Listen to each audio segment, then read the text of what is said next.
Welcome to the Flat Earth Debate Uncut and After Show. I'm your host Nathan Oakley, and if you are new to this channel, or you've not done so already, then be sure to subscribe, hit the bell notification icon and join button if you'd like to become a Nathan Oakley 1980 channel member and keep up to date with the Flat Earth Debate. If you would like to support the channel, there is a super chat that runs alongside each of these shows while they premiere, and there's also a PayPal, Patreon, crypto, and thanks button in the info box below the video. Speaking of Patrons, I'm going to do a quick shout out to all of you who do support me on Patreon. So, a massive shout out of thanks and appreciation to Goldie McKiernan, Phoenix Rising 86, Retro Bill, More Books, Cannabear, Fiber Oats, Michael Kahn, Rob H, John Kays, Patrick Gunnels, Banter, Will Brax, Troy Shuker, Hairy Blade, Mobile Max 777, Neo the One, Rob W, Open Minded, Reese Pound, Del West Watson, Maria Neelands, Unbelievable Productions, Blue Ridge Ranger, The Real Gabster, Liam Nedrick Jr., Abraham Mohammed, Adrian Quintana, Skeptic 936, Life is Short, Texas Mike, and David Wayne Foster. So another massive thank you to all of you for supporting me on Patreon. Now I will hand over to whoever is in Discord and Google so you can enjoy their dulcet tones while I set up for today's live show. Hello. Hey, what's going on?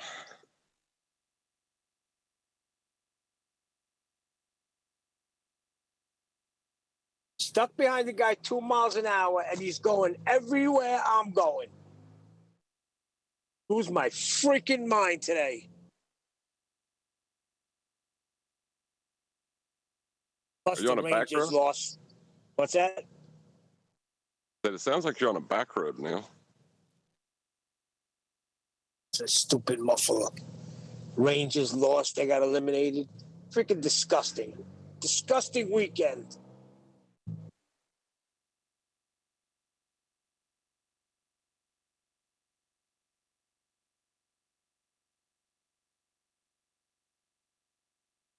I'm glad you're all in a good mood. You're a little bit low, Nathan. I just had a listen to the Fly Guy clip. It was awesome. That I missed it the other week, but I've just had a listen and it was absolutely awesome. Okay. I was going to say, I listened to it 3 times. That has got to be one of the best shows. Nathan, I mean, that guy, when he left and got, I wish I was a fly on the wall when he finally got off.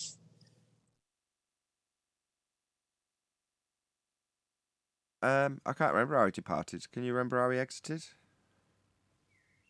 No, but in his mind, I could just imagine he must have been like, what the freak just happened?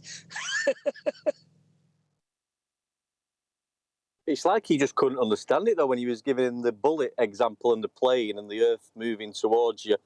He just couldn't comprehend what Nathan was what you on were saying. fire. Yeah. And by the way, don't you ever tell me to shut up again. I love the bit where you was actually telling him, I am going to make a claim about the flat Earth. It's measurably flat with angles. And when you was doing that and saying it with the passion, I actually got emotional. It was so positive and accurate that this is how the Earth's measured, and you're not going to tell me anything else. Excellent, just great clips, mate. Yeah. You know which one I liked? When he says, you show me one pilot that's been involved in an accident because of Coriolis. Oh, oh that was hysterical. He phrased it as a question to us, right? So you name one pilot. And as a result of not accounting for the Coriolis was his preface.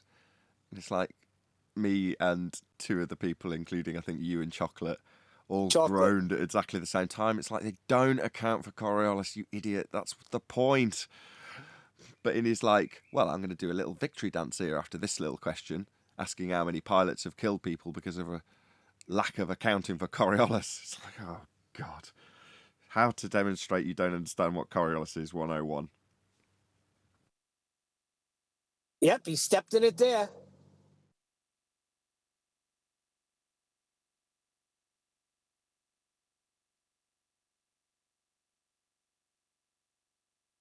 I've trimmed out another one as well that's coming out. I don't know when I'll put it out. It's members only at the moment, but there's one by the guy that came in to try and strawman us with Vertex. Do you remember?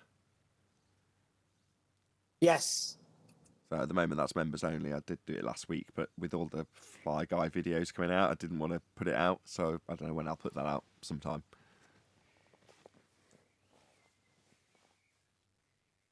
I think QE released a video on that guy. You ought to listen to that. That's hilarious.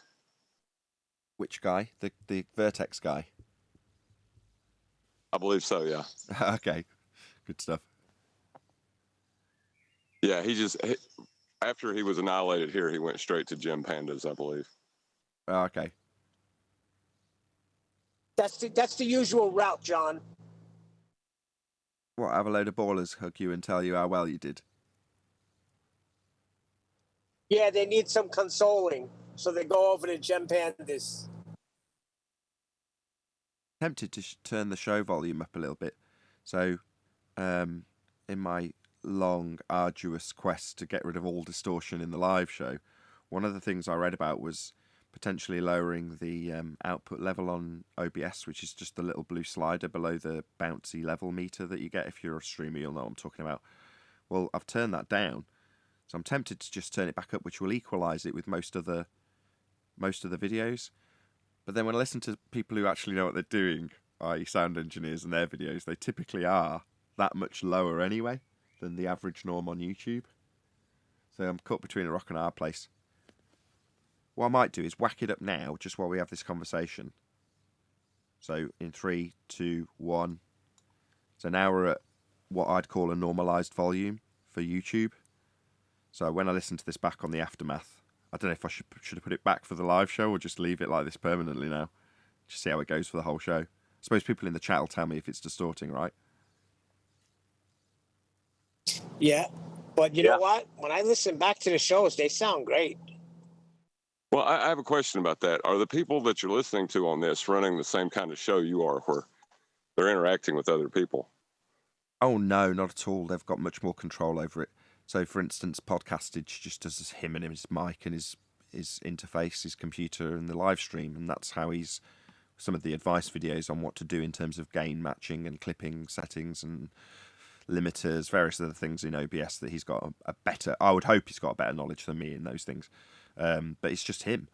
So, yeah, it's a constant ongoing battle to keep everybody leveled up in 3 different places. But there we go. That's, it doesn't change anything about how all of it simultaneously all works with the same principles. It's just each piece of software's got its own little intricacies and niggles. You know what I mean? Well, no, I see what you're saying. I'm just saying that if you sound good, but in relation no one can hear you, how much have you gained?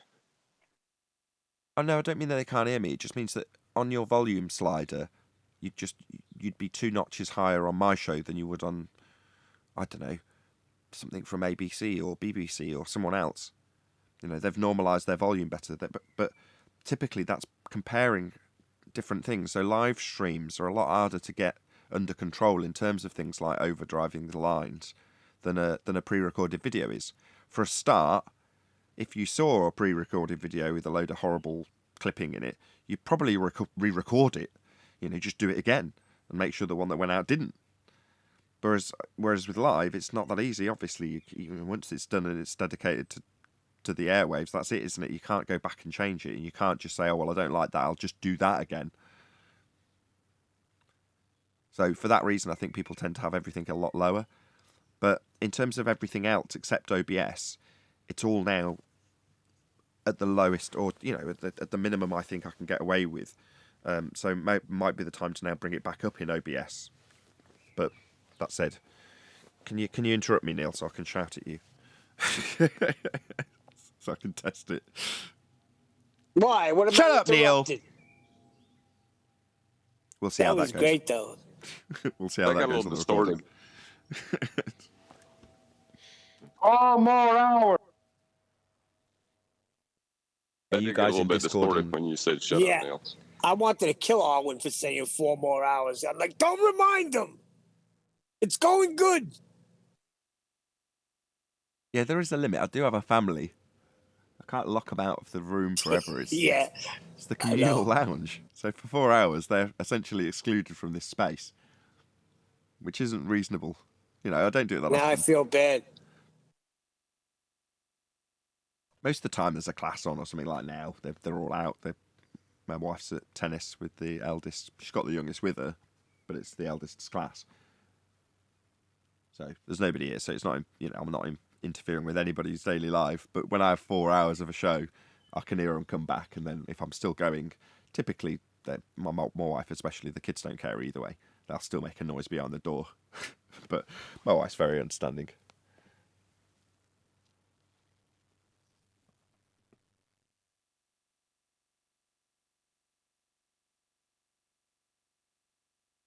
Anyway. That was great how that happened because if you remember, I'm sure you do, it was an extended live show and it didn't seem like anything was happening. And then all of a sudden, pops in the pilot. Outstanding. Yeah, we can thank one of the mods for that.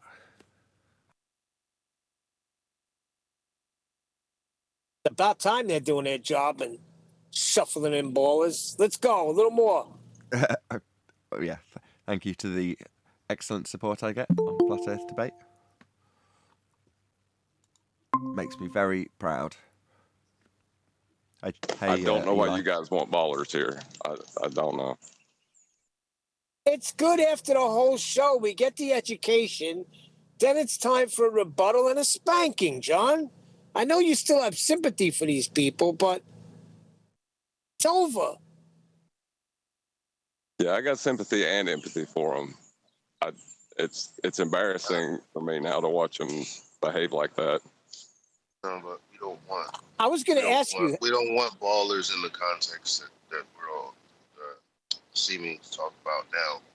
We want genuine new people, genuinely interested in the discussion, but haven't been able to access more information than a simple Google search would allow. I would appreciate if more of that happened. I don't know, I kind of appreciate that. I'm sure all of us. Nah, the way you get more of that is explaining to a pilot how wrong he is. You need the pilot to be on the delivering end of, yes, Earth turns underneath a bullet. So Earth turns under bullet like it turns under an aeroplane. No. You need to hear that from the opponent. Me saying that they claim Earth turns under a bullet until you put it to them, and then they'll deny it and tell you the atmosphere moves with the Earth. Me postulating what they would put to us isn't anywhere near as effective as the guy saying Earth and atmosphere turn together after him saying the Earth turns under a bullet, and it's only when the fact that shortens flight times is put to him that he has to then say, no, they all rotate together. But I know their next move, so I can lead them in such a way that I can get it condensed into 3 10-minute videos and edit them out because I want the certain points to be in a certain section, and I can wrangle them into doing that, which I appreciate, but they've got to have a reasonable knowledge to do that with. They've got to know how to double speak around Coriolis. I don't think that's a particular skill, but if you've studied it as a baller, you end up there. Well, fine. At least there's the consistency of someone who's interested in debating how Coriolis works is good for me. You know, it was worth the effort putting it in to figure out how to battle the argument of Coriolis. That's been worth the effort because of people like him. It does make me smile because I didn't like learning about it. I found it the most tedious subject there is.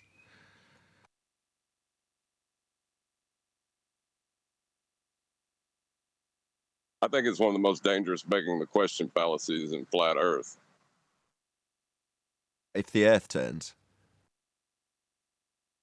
Yeah. Because it's convoluted in so much crap when you first get to it. Like, you'll get confused.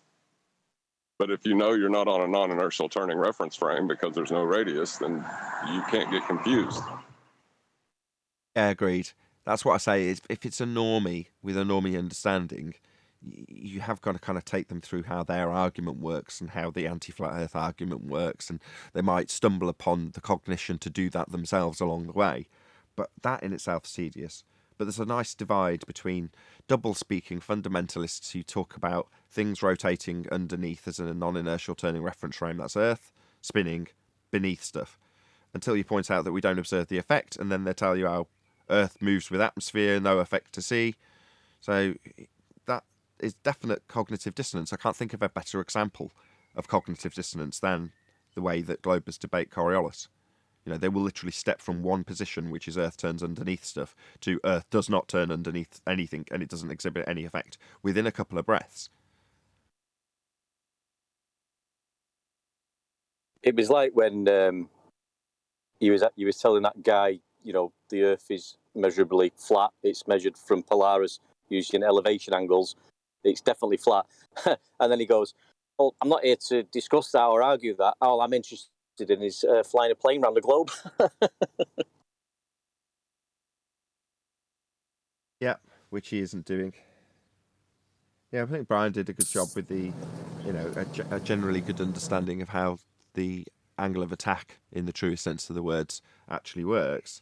So the moment the guy starts jumping to, well, you don't have to be maintaining a level if your wings are up and, you know, whatever is 5 degrees above the horizontal, that doesn't necessarily mean that you're flying level. And Brian, before he's even finished his breath, is like, no, we're not talking about takeoff and landing. We're talking about maintaining level flight for the majority of your journey. In other words, Brian knows the argument certainly better than I do, enough to know where the guy's going when he makes those sorts of implications. Me, I'd have to question Brian was him. definitely on it. Oh, definitely.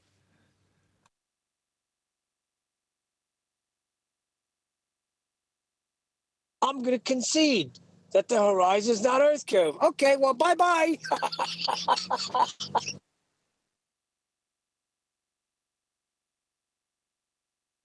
Yeah, because suddenly it's just a little game for them at that point.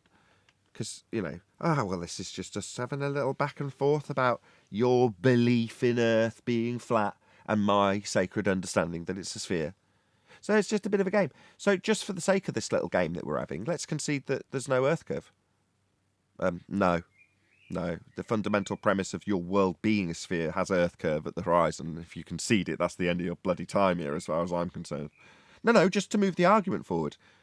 Yeah, you see this as just a mere argument with a flat earther you think is silly. I see it as you misunderstanding the very nature of existence. So we've got very different, you know, ideas about what we'll just concede. Let's just concede my entire argument so we can move forward with my argument. No.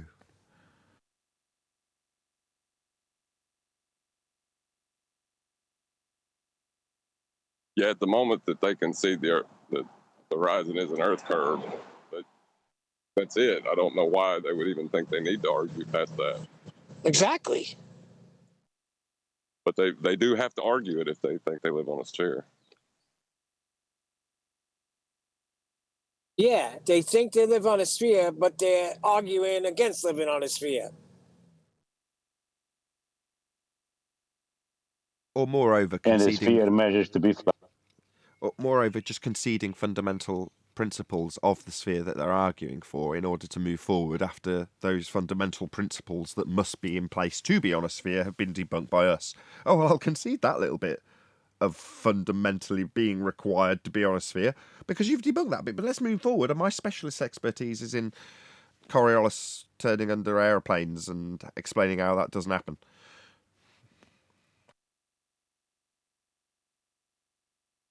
Anyway, it was a wonderful show.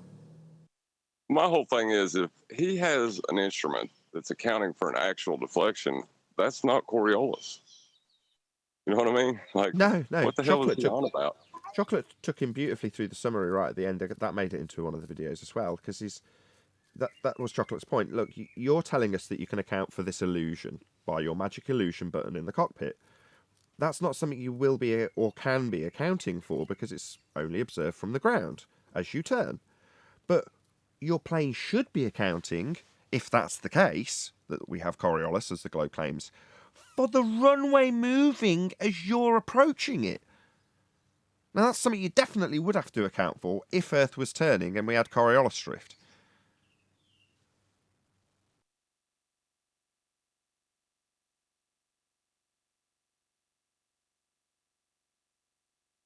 I remember the first time having heard it being laid out by, I can't remember the bloody, My Perspective. I think the guy's name's Roy. I can't remember the guy's name now, but My Perspective's the channel name. A South African guy, very thick South African accent, and he explained it with really good illustrations of the consequences of Coriolis effect, Earth turning beneath stuff. Now the airport would be moving as you're approaching it. But back at the time, you don't understand what that is. There was no label from My Perspective saying this is actually Coriolis effect. The consequences of them claiming it. It was just, if Earth turns, then here's what would happen. It's like the connection was never, for me, put in place back in 2015 or however long ago it was that I saw. I nearly got his name there. My Perspective, either way. But when I saw his videos, they weren't saying this is Coriolis effect and the natural consequences of it. Yeah, but not only the runway will be moving at different speeds depending of latitude. Yeah, and depending on the coordinate system of the runway itself. I mean, if it was north south, you how would you land it? First of all, once you start saying Earth and atmosphere move as one, you're a numpty dipshit idiot.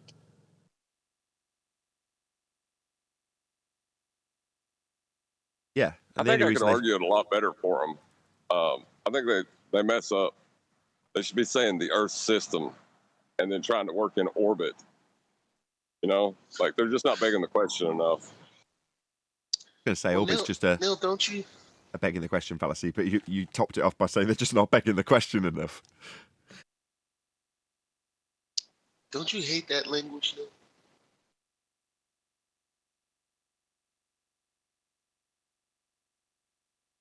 I'll tell you why I hate it. Specifically because as a regular person, asking questions about people asking about the shape of the earth, that is all we were met with. As Nathan Oakley has said over and over, right? We've all been met with all of this disdain, and we were all talked down to. Why are we even questioning things, being called retarded, this, that, and the third? We hated that very much. I still hate it, regardless Yeah, of who I'm talking to. right. But that's why I love when Nathan gives it back to them. We've Yeah, dealt with it for No, years. there's a fair I percentage don't of the like when they, commenters that but testify it's to just that me. sentiment in the comments. They'll say words to the effect of, I am so sick of being a flat earther and being considered stupid before I even open my mouth. It's nice for you to take apart somebody who obviously has that attitude and then they have their ass handed to them and they get humiliated for their stupidity by a flat earther. It's nice to watch. So that sentiment is echoed by a lot of the people watching, or a fair percentage, a fair people who comment. And he It's said nice to it too. watch. I would have to also admit that that is the reason that I liked it, because I felt like finally, not only do you get the the New York rhetoric, but you also but he's actually telling the truth and has resources. Like, so that's good. But I think that flat earthers um, don't they don't consider the situation. Like, for instance, I was beat up on, didn't have anywhere to go. Then I came somewhere and I was able to see it dished back and dished back in a more effective, efficient way. Now, that's cool. But there's a slight difference between that and the me that was first introduced to this conversation. Because had I not ran into globe earthers who spoke to me that way, and I ran into you guys first, I might not have felt the same. All I know is that's exactly how I brought some of my friends in. My best friend Jonathan, he had no kind of interaction with any of this. So I brought him in because I'm like, hey man, I brought him to 24/7. I said, these are the smartest people I know. Have a conversation with them. He liked it. The conversation was fine. He spoke to QE. That was actually a good conversation. sometime after he listened in on the conversation, and the flat earthers in the room were just like tearing apart people. And it was so mortifying to him that he just doesn't want to have the conversation with me. So these are two different situations. Yeah, there's plenty of people who echo that as well. So there's plenty of people who you can tell have never really got into the wrangle dangle with people about this subject and then been torn a new one because of a lack of flat earth understanding, and then been called stupid and ridiculed and threatened with this and that and the other.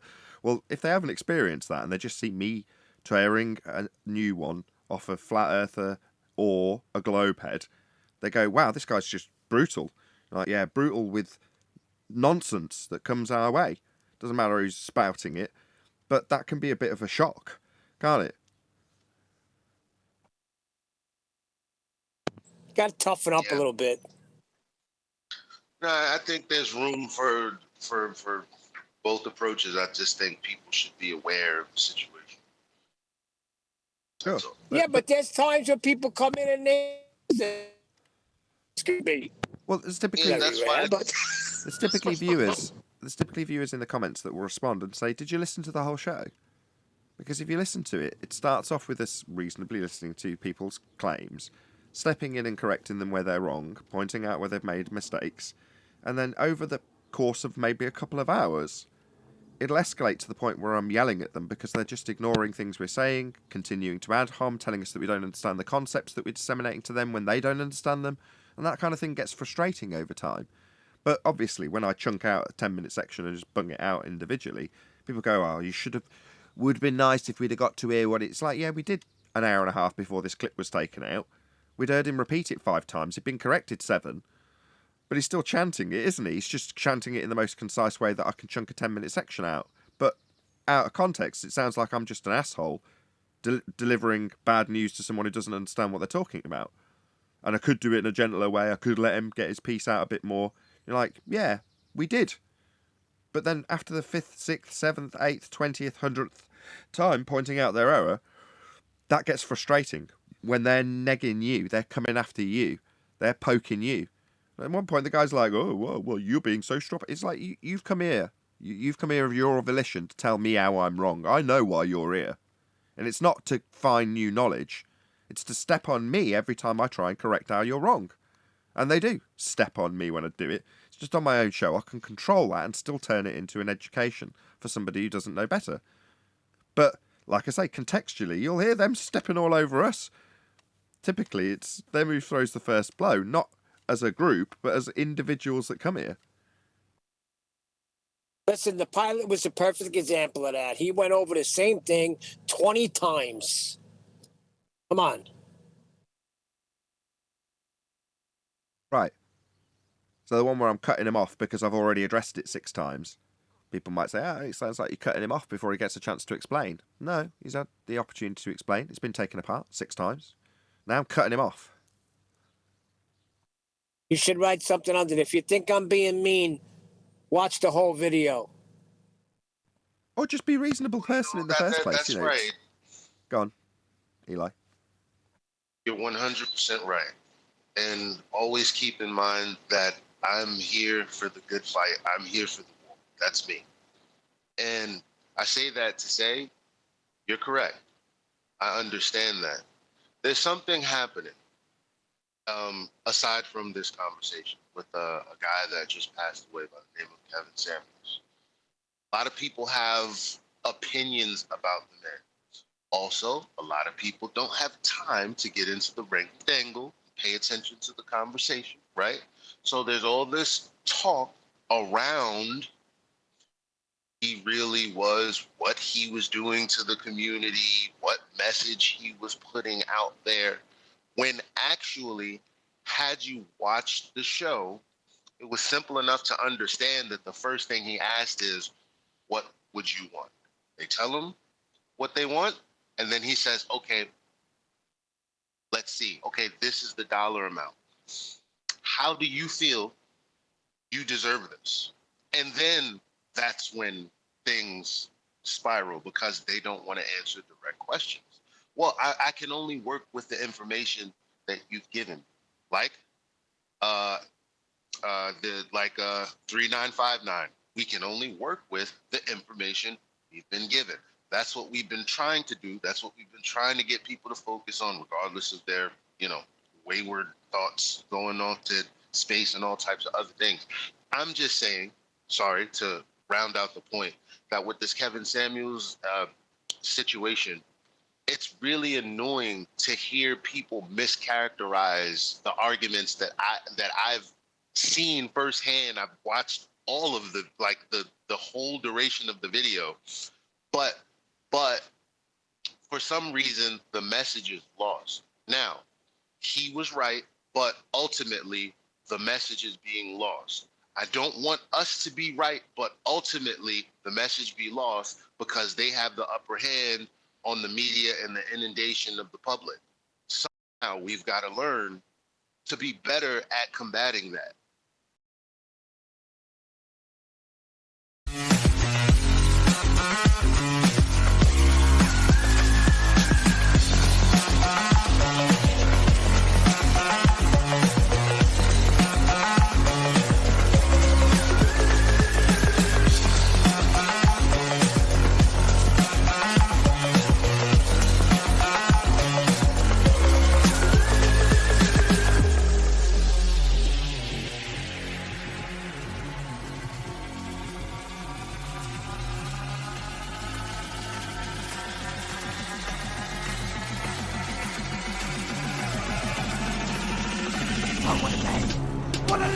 Welcome to Flat Earth Debate Live. I'm your host, Nathan Oakley, and if you are new to this channel, or you've not done so already, then be sure to subscribe, hit the bell notification icon, and join button if you'd like to become a Nathan Oakley 1980 channel member and keep up to date with the Flat Earth Debate. If you would like to support the channel, there is a super chat that runs alongside each of these shows while they are live, and there's also a PayPal, Patreon, and crypto link in the info box below the video. Most importantly, if you'd like to join the discussion, simply mute the page you are currently watching, then click the link in the info box below this video to join the panel and express your views on the nature of Earth. If you do join, please don't swear. If you do, you'll be ejected, and if you are, please don't try to rejoin the stream using sock accounts. You'll be warmly welcome back on the next stream. Please also share the show on social media. Sharing the show obviously increases the live audience, but this in turn increases the chances of a more diverse panel, so please share the show on Facebook and Twitter. Now, we are joined by... Have we got... Refracted? Yes, we have. Refracted Curvature, Eli, Neil, and a whole bunch of people in Discord, so welcome one and all. Let the massacre continue. Hello, hello. Hey, good afternoon. Hello, good to have you. Before we do housekeeping, just a quick request from the live stream chat. So I've cranked up the output levels of this show now, so hopefully we're a bit closer to what is typically the normal volume without you having to turn up your iPad or wherever you're listening to this on. So if this is distorting in any way, please let me know, as I'm hoping to retain this overall volume level from now on if it doesn't distort or overload when I yell. So, woohoo! Flat Earth Debate! Please share the show! Hopefully that didn't overload. Anyway, any evidence of a physical geometric sphere edge horizon, formerly known as the curve of the Earth? Black Swan. The Earth can't be curving. We need the angles to prove it's a sphere. Shout out to the guys on Bev Try Thinking to Bendizontal, my friends. I'll raise a glass to it. Bendizontal. Any evidence of axial rotation of the Earth-based variety?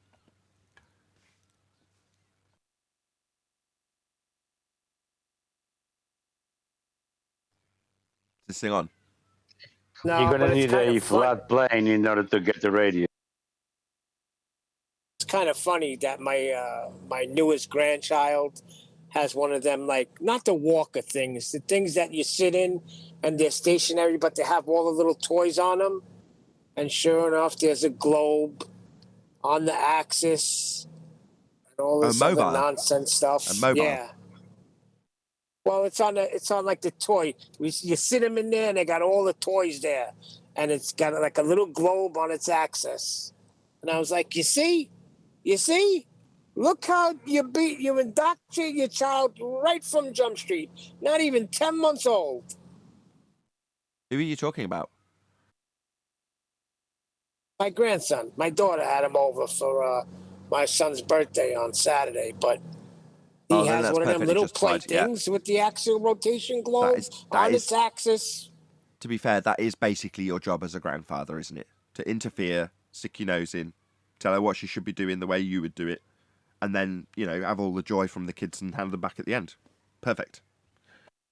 That's Correct. true. That's true. That's why grandkids love their grandparents, because they give them another view of the real view of life, right? Right. Well, the grandparent says, you're not giving them loads of sweets, are you?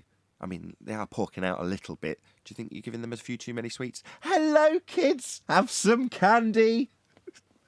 Yeah, no, but this is a daughter that she's like, she knows.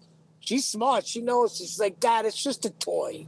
I said, it's an indoctrination tool. Is this the granddaughter that said it was just a toy? My daughter. I thought I the have 10-month-old was doing well. From a Bloody hell. previous marriage. Well, not marriage, but So not the 10-month-old said it's just a toy then? no, the mother, my daughter. Oh, okay. I wasn't My clear. grandson I'm talking about. Come on, get it together. Am I speaking French? Oui. Did I just say my granddaughter? I meant my grandson. Okay. It's always good to not misgender your own flesh and blood. But there we go, Neil. To each his own. Any evidence of the distance to the sun? Hello. What is the sun? Hello, it's Hey, over Owen. there. How's it going? Good. The sun is right over there. It's beautiful and shining, and I got an angle, and that's about it. You got an angle? Did it come in the post? But what is it? I don't know, but we can see it, and it has an angle, and that's it. According to the ballers, it's a solid gas. A solid gas with a fixed distance. A solid, a solid gas droplet. It is a second law of thermodynamics violation in and of itself. The sun in their rhetoric. It's amazing. It violates it in more than one way too. Go back to any of the QE presentations on the sun, and you'll see how their descriptions violate the second law. Not only in it being a collapsing in upon itself through gravitation gas, imploding upon itself, supernovas, all those sorts of things. You've also got second law of thermodynamics violations that are bizarre, like it increasing its heat output as you get further away from it.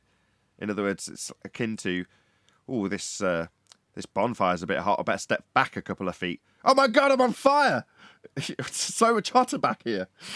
That's the kind of thing they got going on with the sun in their model. But Hey, meanwhile, you know what's even more interesting is when they talk about supernovas, how basically the gas that is an exploding gas in the sun, right? It's kept to there through the gravity, but then it becomes old, and then like some more chemical reaction and fusion happening or something, and then it explodes somehow, and Yeah, the not rest quite. is then Okay. shot back, and that turns into a black hole. But No, it was stop. exploding This is all killing this me. time. This is killing me. You're But butchering listen, it. Stop. Beautiful heliocentric stories that you're butchering. How dare you? I'm not. Right. The What whole do you mean fusion butchering? the whole fusion process is constant, right? So you've got heavier and heavier metals being formed by fusion reaction in the sun or any star. Now, depending on how fast that process takes place, will dictate the length of the star. At some point, it will implode upon itself and then explode. Now, all of the matter in the known existence is claimed to be distributed throughout the known universe by this process. So gold, for example, is formed in the heart of a dying star, and then upon it exploding, it's then permeating its way throughout the whole of the galaxy, and then eventually, colliding with something. Hence, they come up with these I stories get like that. saying that you can mine an asteroid because it's got all these precious metals in it. That story spans back to the idea of an exploding star with all the heavy metals being formed in its heart as the fusion takes place layer upon layer upon layer and quicker upon quicker until you get it exploding. I get that, but the thing is, it is basically it's claimed to be a perpetual exploding gas that's just pulled in through the gravity. That's what a sun is. Right. So how does it then eventually like stop reacting and then explode away when it's constantly exploding gas? How is that even possible? If it was contained explosion, Well, then they how don't at some all, point so- isn't it contained anymore? They Like don't. what? Some just die. So some become things like red dwarfs and things like that, which is a dead sun. So it's gone through its stages too slowly and hasn't imploded. It's just become the remnants, if you will, of a star that's burnt out of all of its energy in the heliocentric model. I mean, this is all bullshit, by the way. And in case anyone's listening along like this is all true, this is all just made up nonsense. But equally, you've got things like neutron stars, which are the remnants of that explosion. You know, and that's where you get them claiming things like a teaspoon of a neutron star would weigh the same as the entire heliocentric Earth as a sphere. You know, crazy nonsense like that because of how dense it is, because of how compact it is. Once the rest has exploded out, what you're left with is this neutron star. That's very cute, but you're not actually addressing the issue. You're talking about, oh, look, yeah, but this is after the explosion. No explosion. Oh, yeah, but the explosion. How the explosion? It was exploding all this time. How does it then, in the end, explode away from the sun? Well, it's a It supernova. makes no sense. Well, that's called a supernova. Yeah, I know it's called that, but Yeah, what do you want? This is astronomy. I'm just giving stuff names that they've given them. They just name this stuff, don't they? But it's just exploding. Yeah, but I thought it was exploding all the time. It's gas burning and exploding and all this heat but it didn't escape from the sun. So how does it then in the end explode and actually so now the space-time gravity bending is not holding it, but it turns into a black hole afterwards. So it is still there, but then how did that all escape in the giant explosion? None of where it have you got makes this? sense. It turns into a black hole afterwards thing from? Where have you got that from? Some of it they can turn into a black hole. Can they? The point is that the gravity presumed to be there, space-time bending, is still there during that sun explosion. So how does it all get away from the sun location? My understanding with when black holes, it was an exploding gas ball all the time. I thought it didn't get away. Does it not start with something akin to a neutron star, and it's got such high gravity that it's bent so much, it's warped so much of space-time that things that get near it just get sucked in, and that as that process increases, that then becomes a black hole with event horizons where things can't escape past them. And things like that. But it still doesn't address my dilemma.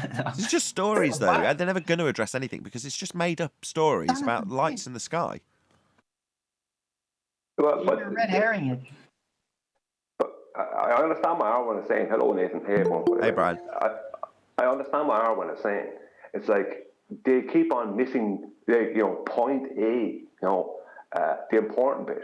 It's like, how does it explode out? Is that what you're asking, Arwen? When it's supposed to be all being held in? Exactly, and it was exploding all that time, right? Just as a regular sun. And how do they have gravity as a force and the effect known as gravity at the same time? Because that's what it would require. And a better question again. If it was a controlled explosion all that time, how is it suddenly turned into a not controlled explosion and it all launches in all directions? Like how? If this isn't baiting in some heliocentric expert, I don't know what will. Shout out to Tony Whitcomb, who says, a Glober in work who's a pilot and flies all the time has confirmed to me that no instruments in the cockpit account for Coriolis. Thank you for the super chat, first and foremost, Tony Whitcomb. They can't account for Coriolis in the cockpit. It's only, say it with me, only observable from a rotating body, i.e., either you on a roundabout turning, looking at the plane, seeing it seem to drift, or you on a claim to be turning Earth, turning underneath the plane to see it seem to drift. You can only observe Coriolis from the ground. It's not something that you account for in the ball. So in a National Geographic example, when they toss a ball over a roundabout and say, look, when you're on the roundabout, the ball looks like it curves. Yet the ball isn't going to be accounting for that, okay? And you can't account for that in the cockpit of a plane either, because it's an effect observed from the ground as you turn. That's what Coriolis is. Thank you again for the super chat, Tony. Yeah, so Arwen, I assure you, What are you assuring me? they're not going to. Arwen. Your volume's kind of low. Oh, still? A little bit, but it's fine. You're good enough. I've got a compressor on you. You're fine. Okay. The audience can hear you fine. I'll You try sound a to- bit thin. Oh, okay. You've gone from... I can assure you. I was going to make a racist comment, but I won't. Did I forget? No. Arwen, I can assure you that they're not going to give you a direct response. What they're going to tell you is you don't understand, and then they're just going to give you a red herring. So you should have like some ketchup or whatever you like with your fish. Right, like what Nathan was doing. Just talking around it, explaining more around it, but not actually addressing why. Why the explosion all of a sudden? I could just give you a They will story. have some maths equation. Why explain why when I could just give you another story that leads up to an explosion occurring and then tell you about how we're related to rocks or something? I know you're getting too good at this, Nathan. But seriously, that's what they do. Who is it? Michelle Thaler that talks about us being related to rocks? Again, that story derives from supernovas creating all matter that we have in our physical bodies. Therefore, if that gold content that you have in your body has been born in the heart of a dying star, then we are, ipso facto, in the heliocentric model, related to rocks. That's her point, and that's why she's got that point. So you're a rock if you're a heliocentrist. Cool. So how does it explode away from the sun again? Outwards, all directions, very, very fast. Not the direct. How? How does it do that? How? The energy output overrides the gravitational fabric. No. Really? Wait, Can I see the calculation for that? Fabric. In a sense that a star is dying, there's more energy? Yes. Yeah. Right. It's getting a little complicated here. And then turns it around and pushes it back out. Yeah, like a little machine. It's like compressing a spring. It's gonna It's magic. eventually bounce back out. You're all right. See, Isn't it wonderful? We're just looking at broken cognition because this is just kind of another variation of the beginning story in the first place. So you have everything expanding at the speed of light, but then gravity is doing the exact opposite of that. You guys Like sound when, surprised. where, how? Well, just admiring the stories. What's wrong with that? You like Star Wars, Neil. No, I'm just saying you sound surprised when something sounds retarded. Well, most of the Western world adhere to this nonsense, Neil. So, yeah, it is surprising. Yeah. What about this question? Wouldn't their model require matter and other things to be there before gravity? Well, they just have nature creating it, don't they? I heard this. They just have nature. The Big Bang covers that. That's what Big Bang's for. No. Well, Yeah. okay, my bad. Is it not no? Could you go into detail? Yeah, everything came out of nothing. Do you want the maths for it? Divide by 0, get everything in their own existence. There you go, Big Bang. Right, and That's what I thought. So you started with no material. Yes, While and then saying divided. that's Then what Big divided Bang nothing. was for. But then divided it. Start with nothing and divide that up.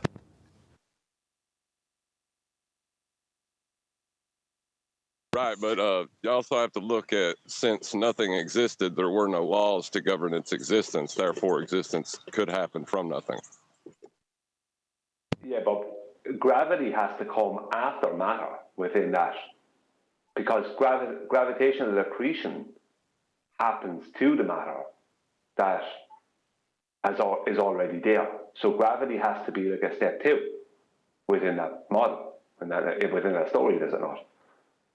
Because how could you have gravitational accretion if gravity already existed? Well, that doesn't take long. Unnecessary. What Brian's essentially saying is that gravity is your god, and that is correct. But that's what they say is when you hear some of these MIT professors talk, that when nothing existed, like gravity was the start of everything. Like, it sounds stupid because it is stupid, but it's their stupidity. When nothing existed, something existed. Okay. But the something is their god, their gravity god.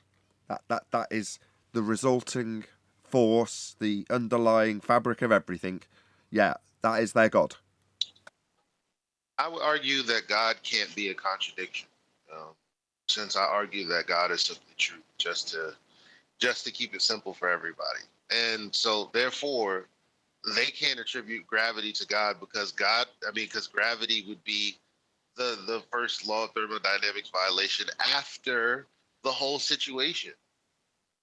Well, no, they could if gravity was their god, because then gravity would be giving you that law. No, that's a contradiction. You can't do that. God can't do that.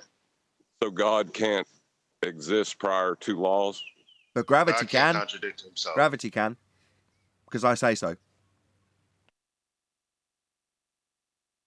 The person that made the law can't be in existence before the law. What I said is gravity or God can't contradict himself. He wouldn't be. How do you have gravitational accretion? How is that happening? Like post matter. If gravity was there pre-matter. I'll tell you. So imagine there's nothing. There's no forces. There's no matter. We all clear? Hard concept to get. So just want to check everyone's on the same page. Yeah. Okay? Yeah. Now think of gravity being there as a force. We all done? Okay, so the god of gravity held things and then decided he would release it a little bit and then pull back in for the creation. If you're saying it like that, then my man, then gravity sounds kind of tantric. Yeah, it does. Because if it pre-existed the Big Bang, I would assume that I don't even know. So everything is held, but there's like zero. But I don't even get that. But it's held somewhere in nothingness. Nothingness is held nowhere, which is somewhere for them. And then God releases a little bit too fast because the universe is flat. And then he pulls it back in a little bit, and then boom, creation. Sounds filthy. Yeah, it sounds stupid.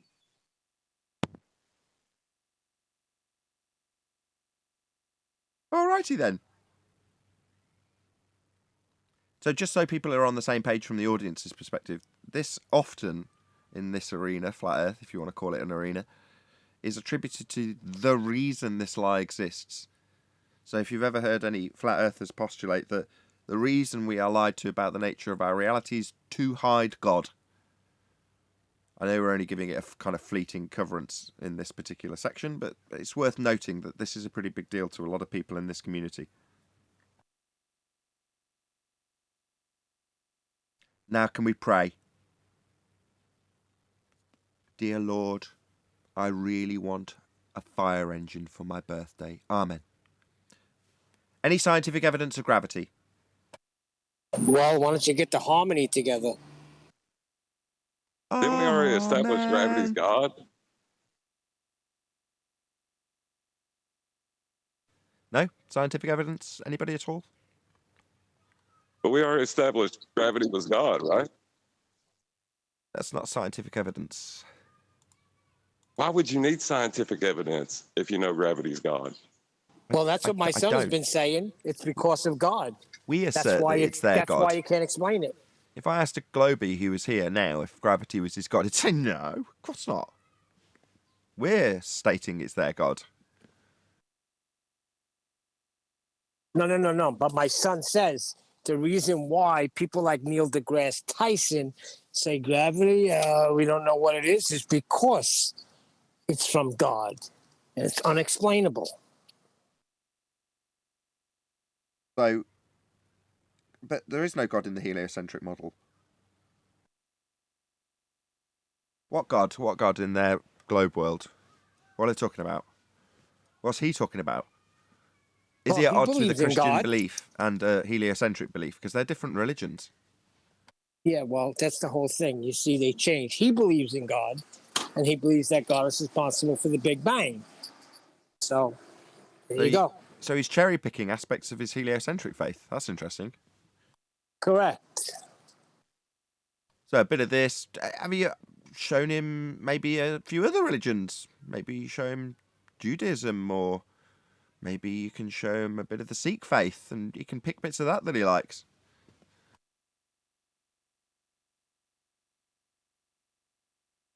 Oh, it's just like a candy bar, right? It's just a buffet. Well, this is what you get when the ball has been taken away, and they know it. This is what they get, all kinds of responses to try and get the ball back. They'll even say, well, Earth is hollow. Be an interesting buffet, the religion buffet. Karma looks tasty today. Allah be praised. Well, the heliocentric religion is all-encompassing for anyone who's willing to join it. That's the beauty of it. It's like you the can believe Borg. anything you want. All-encompassing. Well, it's like the Borg, isn't it? You know, my uncle's a pastor, or he was before he retired, and he was easily indoctrinated with the heliocentric religion and how it would work with his Christian faith. And Jaron's pointed this out on many of occasions in terms of his education as a Jesuit was, well, not as a Jesuit, at a Jesuit school, I should say. Careful with my words, hope he's not listening. His Jesuit education was from priests. Why are the priests teaching you heliocentrism? Well, because they're the ones who came up with it. That's why. Oh man, I've been talking about. But there are people on the other side smart enough to know, yeah, that's true. Someone even tried to argue. They're like, oh, you're telling me that atheism as an idea or as a thought didn't exist before the 1700s? And I said, no. When I said atheists today were birthed out of theist ideas, I'm talking about the term atheism arising in the 1700s, and those atheists and the atheists today believe in the cosmogony or the cosmology is directly tied into the theists. That's what's ironic. But they always miss the point. I don't know. Any single viable hypothesis from any of the fields of astronomy, cosmology, or astrophysics?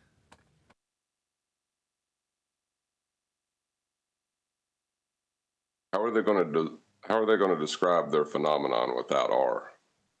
Well, which phenomena would that be?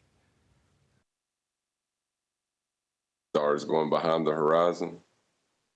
You need R for that.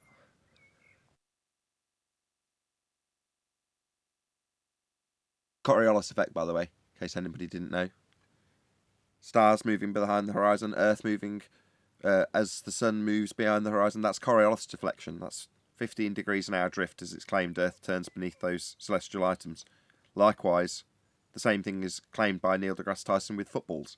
Earth turns underneath the football to cause a deflection, assisted by Earth's rotation, as he puts it. That's Coriolis effect. Also, the claim of gyros. 15 degrees an hour deflection in a gyro. That's claimed to be Earth turning beneath the fixed frame of the gyro. That's Coriolis effect. That means Earth's turning beneath the gyro. Earth's turning beneath the football. Well, if Earth's turning beneath footballs and gyros, then Earth's turning beneath aeroplanes and hot air balloons. And we'd notice. We don't. It isn't. Earth isn't turning. The sun isn't going behind a physical geometric sphere-edge horizon simply because you assert we've got Coriolis effect that has no other observable effect. The stars just appear to move.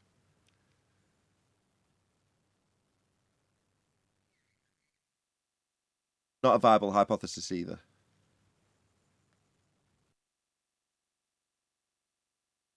Any others?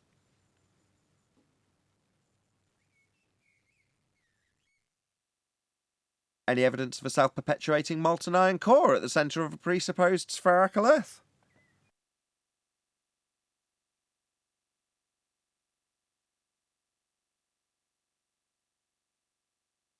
Tumbleweeds. You know,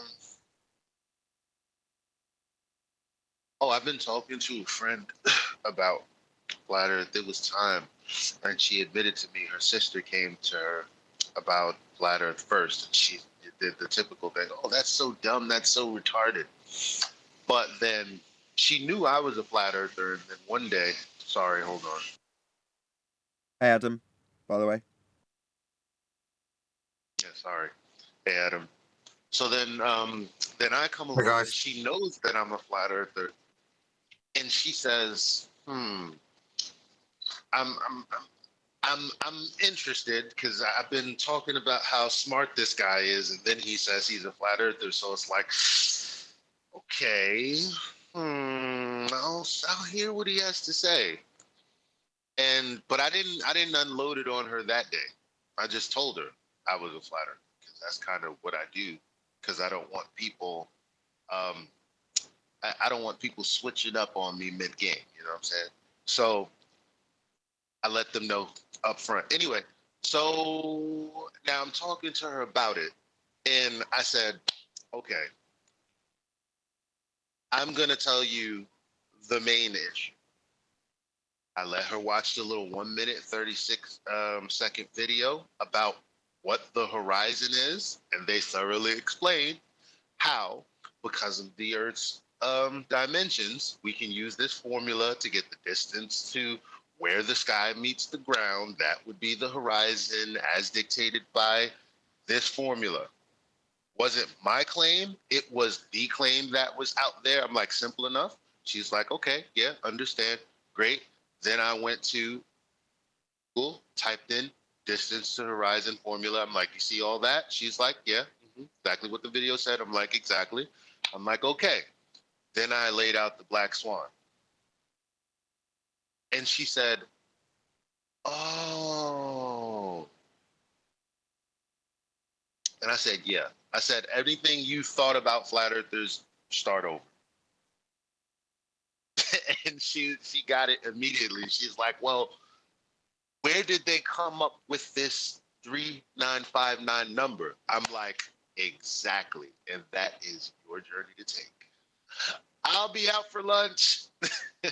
Well, the answer is either elevation angle measurements to Polaris for dual radii, or Al Bruni's dip angle measurement to a physical geometric sphere-edge horizon. That's how they got 3959.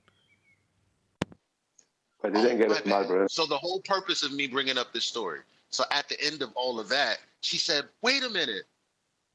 Well, then what about the Earth's core? And we got volcanoes. And I said, well, did you know that lava has nothing to do with the Earth's core? And she said, it's too much for today. I already know that you know because you're going to pull something up. And I just, my mind can't handle it. She literally said she couldn't cognitively handle it. And this is what we got to realize sometimes. Like, they literally can't handle it. You need time to process this kind of stuff. Yeah, it's like Morpheus explaining to Neo. Sometimes the mind's just too old and it can't cope with being unplugged.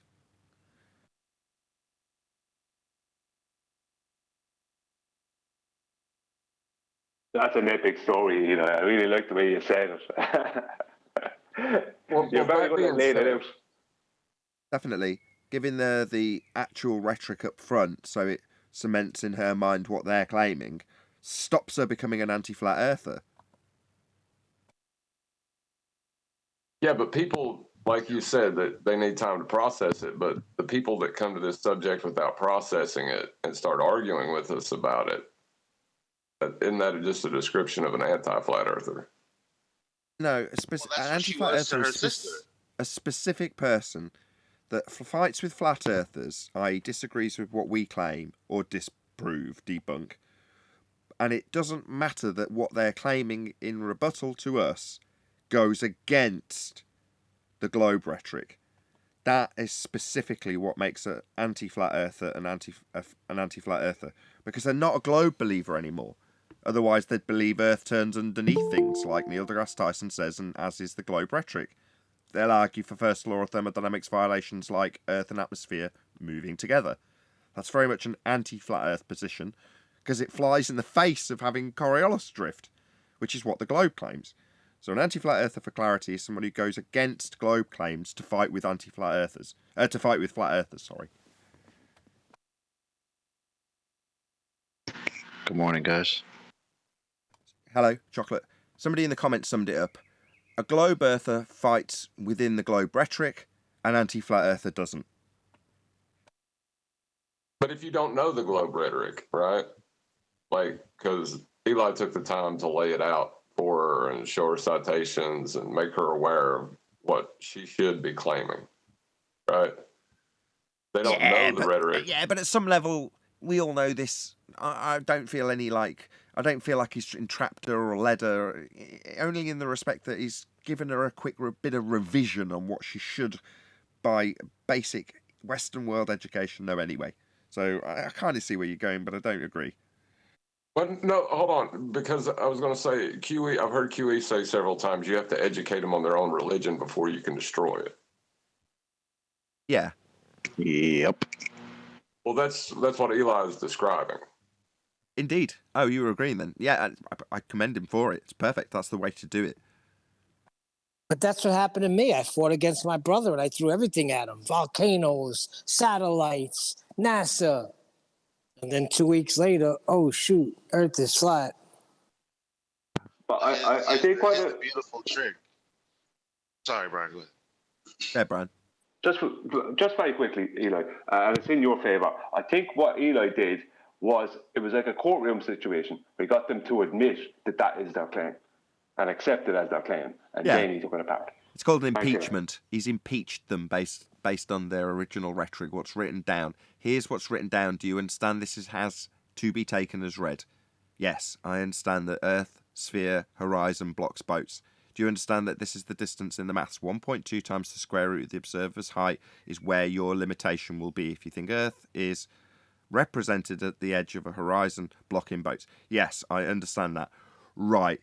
Now that we've got you understanding what you do claim and are party to, if you think the Earth's a sphere, let's show you how it's wrong. Let's impeach this testimony of Earth being claimed to be represented at the horizon with an edge blocking boats and buildings. Here's an edge that isn't an edge. It's beyond its limitations that can physically block things. You can't have hills that get in the way of things in the distance, be behind the thing they're supposed to block. Therefore, it's not a limitation to your view. The horizon is not Earth curve. Yep. So, in lieu of 10th Man, I would say that this case should be titled James and the Giant Peach. My kids are having that read to them at the moment. Anyway, yeah, so that's how I laid it out. Now, I didn't keep going. And people will want you to keep going even though they're not capable of continuing, right? You have to know when enough is enough for the day. So, and it's, I mean, because we don't get to talk about it, and as soon as you do get someone who's interested, you want to just talk for hours, and yeah, let's get a cup of coffee, let's go to the library, read some books. Now, you want to do a whole, but you want to do everything. Tell them everything that you know. Nah. Why? Because it's not my problem. I don't have the answers for everything. I came into this with a question. Who measured it? What are we talking about, right? So the moment that she asked, where did this number come from? I said, well, you're on your journey. So she asked me other questions aside from the volcano thing, but I said, look, at the end of the day, in order to get to that answer, you have to go through this premise. You take the blue The pill. Earth is a sphere with specific dimensions. So You take the blue pill. You stay in Wonderland. You take the red pill. right, because ultimately she has enough information to go investigate. I am no longer the person you should be asking. You should actually be asking the authoritative people who gave you the information in the first place. That's where you should be looking. You shouldn't be looking at me. Shout out to Tony Whitcomb, who says, I got into a fight with a flat earther. We were fighting over who's going to slap the Glober first. Thank you for the super chat.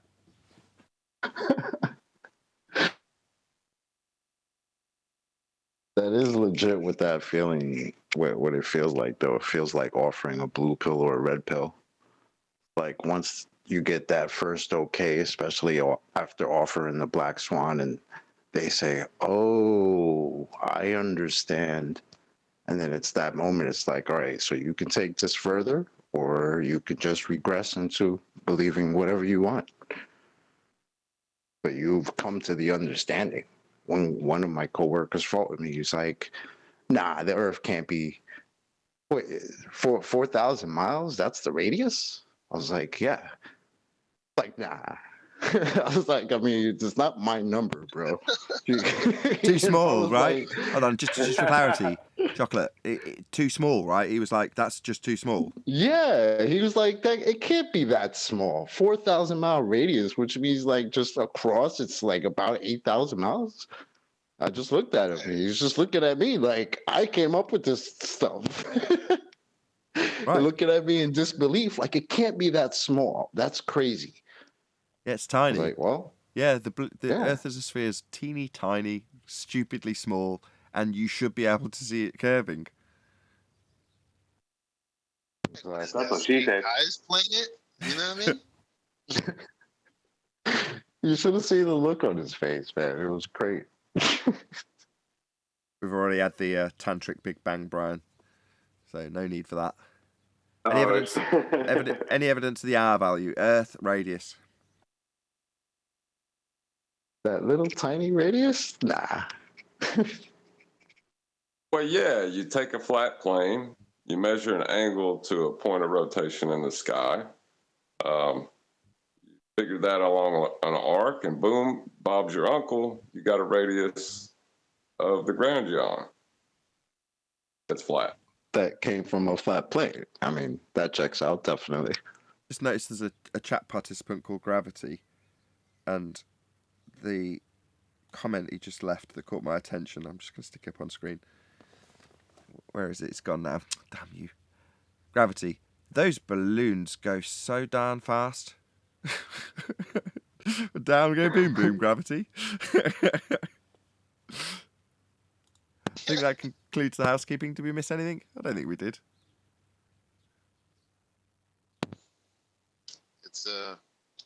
It's confusing. It's a confusing thing to be a parent, considering gravity when your child's tears are going down, but their balloon is going up. It's more confusing to be reading your kids' books that you know came out when you were a child, like James and the Giant Peach. But there we go. I like that story. It just weirds me out that it's like, wow, I remember this coming out. My God, I feel old. It's still going on. That is kind of creepy how we learned this. Like all of the books that I've read with books that, my teachers have said they read when they were children. It's kind of weird, I guess. Right, I suppose a good story is a good story. Charlie and the Chocolate Factory is always going to be good. So yeah, that's it. That's housekeeping done for the day. Where are we in time terms? We've still got a quarter of an hour left. Happy days. So we started the show, pre-show, with Neil moaning about how terrible his weekend had been because his sports team won at foosball or whatever, and his car's broken down, and generally life's not being particularly kind to Neil at the moment, it seems. Well, But I'll tell you what, thank God Thank God, because you're describing this whole. I'm listening as I'm working. That was my journey to flat Earth, and I thank God that there was videos out by like John Morgile, even Jiren. I gotta even Bob Nodell. Back then, I had a lot of information I can grab onto. I sat at that feast. What feast would that be, Neil? You're not about to accuse. Oh The God. feast of garbage. Feast of nonsense. Okay, that's great. Thanks for causing that offence to our fellow flat earthers. The views expressed here on Flat Earth Debate aren't necessarily representative of the host. I was getting ready to offend other flat earthers, so I guess it's good he got the big ones first, and I'll offend everybody else down the line, because from what I'm noticing in my Discord wanderings, I don't think people are understanding this elevation argument. That's okay. I mean, it's part of the housekeeping now. So, 2 years down the line, John, when you're like, yeah, I don't think they're getting it. Well, all we're going to do is grow the channel. I mean, this is now a reasonably big channel. I'm getting ever closer to 25,000 people being subscribed, which I know it's not true now. But back in the day, that was the break point for getting memberships. And I really want to get to 25,000 because I really wanted to have members. I thought it was very important to the structure of the channel. And obviously, if you've only got 8,000 subscribers, you're never going to be allowed memberships. Not so anymore. But back then, and in lots of TV references, people will talk about you being more of an influencer once you've got a subscriber base of 25,000 or more. So it's just a certain number associated with YouTube that seems to have a certain amount of significance. I don't know why. It might just be a mental impression of people who've got 25,000 people watching them. But for me, the breakpoints were 1,000, 10,000, 20,000, and 25,000, which 15 came and went without meaning anything, but 25 certainly has a special sort of ring to it. And when you get to that point, it's not that you've just got more people. It means there's more people clicking the share button. There's more people that are just disseminating it out to random Joe. So yeah, the people in our community currently may have complied, not like what they've seen, gone away, and then not stuck around to hear how the elevation angle argument works. But like with most of the housekeeping questions, when I do the rounds on, not necessarily Discord, but on YouTube videos, I do see people disseminating good renditions of older housekeeping questions in their argumentation. So I think, yeah, it's just all about repetition. The physical geometric leading edge, sphere edge, and the angle to it with refracted bendizontal horizons. Yeah, it's complicated stuff. You've got to listen for a reasonably significant amount of time to get all the arguments down. And I don't expect that of anybody, but if people just come over at a glance and take away one or two things, that's wonderful as far as I'm concerned. And the elevation angle argument will come with time, I promise. It's a really simple argument. No, that's fine. I was actually wanting to go into growth of your channel next, because that does. I was going to ask you if there was a correlative growth between the Black Swan to now. No, quite the contrary. So when the Black Swan first came out, I was very pleased. Obviously, it's a good argument. But that was just before COVID hit. And then as we were talking about the Black Swan, I remember it like it was yesterday, Arwin bringing up a little cartoon of a black swan going over a waterfall. And it was a political message about COVID, about times to come, pre-lockdown. That was what happened. And the moment it did, all fringe channels on YouTube seem to go into a, metaphorical lockdown, because we've got the means to live stream and we're generally of a conspiracy ilk. Now me, I immediately, won't swear, concern myself greatly and go and look at the rules, make sure I'm not breaking any of them. As I watch people around me getting swatted off like flies by YouTube. It's like, just read the rules. What's your problem? I've lost another channel. Yeah, why? What are you talking about? Yeah, well, that's in the rules. They literally say whatever it is you shouldn't have said it. But no, people don't look. But me, I was genuinely concerned about that. But I also knew that, well, at first, I was like, great, everyone's locked down at home. They're gonna get to see our argument. No, no, they won't. My numbers went from a peak of about 310 people watching live. They dropped to less than 100 in the space of nothing. It just obliterated my live audience the moment everyone got locked down. So they're like, whoa, okay, I'll just convince myself that everyone's just searching for the current lockdown situation daily. Well, the reality is obviously that's presented up because that's the topic of the time, and people aren't then searching for flat Earth. That's what I tell myself, know full well that the people with the ability to ruin any illusions that might be being spun at the time, they're kept very truly at the bottoms of all lists, so you can't hear their live opinion. But there we go. That's enough moanings about growth during the COVID lockdown. Okay, so there's no way to compare. Did you mention that cartoon? It was a globe on top of a swan going over the waterfall. I didn't mention that in just a swan. Yeah. Do you remember it? I take it you do. Yeah, I have it. How can we see it? If you can stick it in Master B, I'd love to present this to the audience because this is taken from, correct me if I'm wrong, very late 2019, correct? Yeah, late 2019 or early 2020. Yeah, thereabouts. Yeah, exactly. But this is, this image that's about to come up is kind of like the poison symbol to me. Yeah, this is it. Let's stick this up on screen for the audience. Yeah, it's literally a globe riding a swan with a COVID cartoon-esque face on the swan. But yeah, so we had this, and then I watched my audience just disappear almost immediately after this was presented by Arwin. And we thought it was ironic because it was like we were just talking about how the black swan is killing the globe, and then you come out with this picture like, what? Yeah. You serious? Yeah, exactly. Yeah, but you gained me. Suddenly everyone, well, not everyone, but it was being deemed and termed a black swan event. You're like, okay, the Karl Popper analogy is reasonably well known, but we've just stumbled on one of the best silver bullet globe defeats that there is, and it's still to this day, it's like 2.5 years later, whatever it is. It's top of the list, right? It's as good as it gets. And like I say, when it was just coming out, this had just been on the show.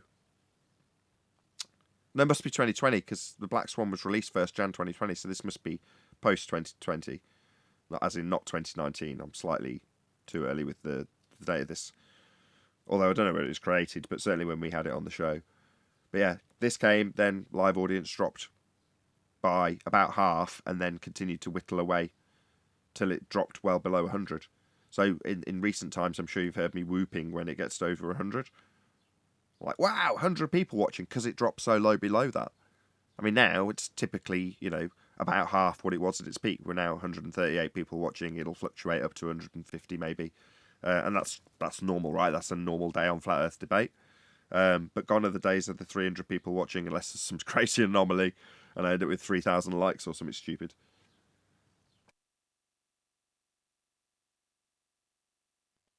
Yeah, please share the show. Tips on the might as well throw in a few requests for the audience's help in that regard. That's how the show's grown. Also, I should do a shout out to David Weiss. So about 3 or 4 weeks ago, maybe, he showed me an advert that he'd made, and obviously I approved. But it was with the protractor showing the angle to the sun, and how that angle is then hijacked into the ground you're standing on. Well, he did that as a little short because I periodically keep updating my little bit on his app, which is my Flat Earth Debate, basically anything under about 6-minute video. He's just given me a certain criteria that he'd like to have on the app, and I just stick within the criteria he told me. And anytime a video I produce is of that particular criteria, I stick it in the dearth list, as I call it, which is a playlist that goes onto his Flat Earth, Sun, Moon, and Zodiac clock app. So that he was kind of promoting, but also no comments turned on, only a link to me. So yeah, thank you very much to David Weiss for that advert, which came out a couple of days ago. Really appreciate it. I mentioned this before as well, which is to say that if you've got a Flat Earth channel and you don't despise me because I've called you a stupid fundy or something, then if you want to do an advert swap, you produce an advert that you would like to see on my channel and vice versa. I'll produce an advert and you can stick it on your channel. Hopefully there's some cross-promotion that we're missing out on as mutually inclusive Flat Earth promotion can go. So there we go. Just thought I'd give that a shout, as absolutely nobody has taken me up on the offer or even contacted me or even mentioned it. It was a suggestion from someone else to do it, by the way, so in case it seems like egregious self-promotion. Which it is. Shout out to Godzilla. Super chats, yeah. They're elusive to you. What does that mean? They don't want to. They don't want to promote you, Nathan. That's the problem. Well, we're fringe. That's our classification, so no, we won't get any No, promotion. the other flat earthers, because they have little. Oh, It's sorry. more about Hold on, not Arwin. I want to wanting hear this to now. seem Hold on, Arwin. popular. Hold on. I just got Sorry, on Frank. what you were saying. The other flat earthers won't want to promote me. Go ahead, Brian. What were you saying?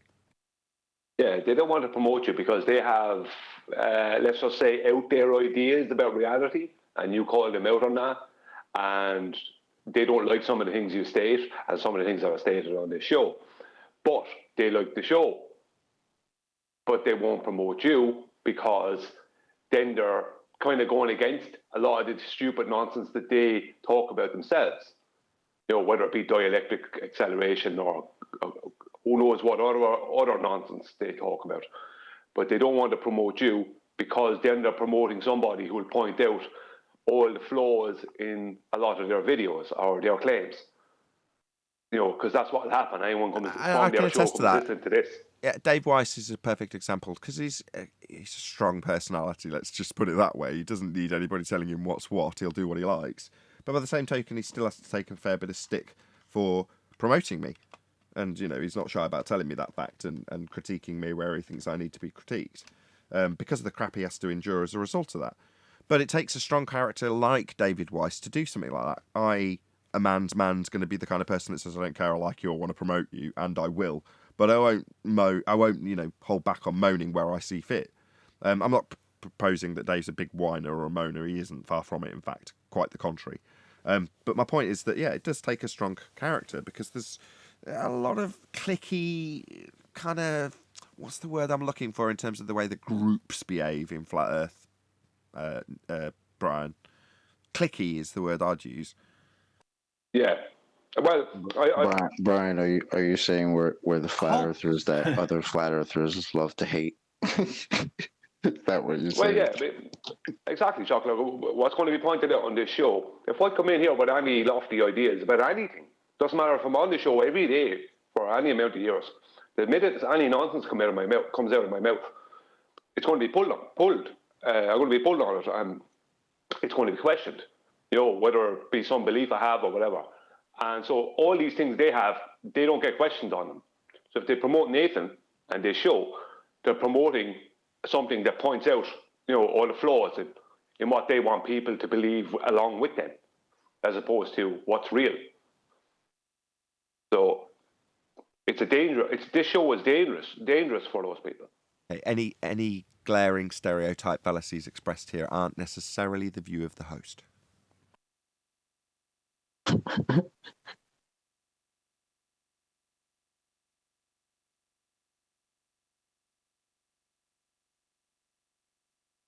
Indeed, Brian. Indeed. But yeah, like I say, there's people out there like Dave that don't care. They're more than happy to promote what's what and what's good, as opposed to what they might upset others with. You know what I mean? Yeah, I'm on the show that's classified as some people have even come and said to us is that we have too high standards. Well, I mean, if that's a bad thing, then I'll be bad. That's yeah, all with right. the nonsense police, I'll aren't we? keep my high standards and just laugh at your nonsense. How about that? Yeah, you can't really have a better compliment. Your standards are too high. Oh yes, because that's an awful thing to have, isn't it, in a debate show? It's terrible. Well, I think like when SE Montreal was in here on Friday and he talked about the anti-Ethereum method or apparatus, like when he started talking about the dating of it, straight away, you were on him. You know what I mean? People were on him about, really? And how do you know that? And it's like, that kind of a thing. It's like he wasn't expecting, like that was just a throwaway comment he made about it being thousands of years. It was around thousands of years ago or before, 1,000 years before something or whatever. And straight away, it was like, really? So everything is up for question.